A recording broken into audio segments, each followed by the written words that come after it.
প্রিয় উপস্থিতি, আজকের আমাদের যে প্রতিপাদ্য বিষয় তারুণ্যের রাজনৈতিক অধিকার প্রতিষ্ঠার যে সমাবেশ,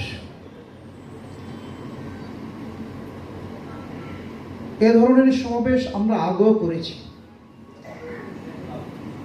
বিএনপি সবসময় তারুণ্যকে অগ্রাধিকার দিয়েই আগামী দিনের বাংলাদেশ বিনির্মাণ করতে চায়। যদিও আজ আগামী 17 তারিখের এই সমাবেশটির গুরুত্ব একটু আলাদা ধরনের। একটা প্রেক্ষাপটের কারণেই কিন্তু সমাবেশের আয়োজন এবং সেমিনারের আয়োজন করা হয়েছে। তারপরে বলবো, প্রেক্ষাপট যাই হোক, এই বিএনপি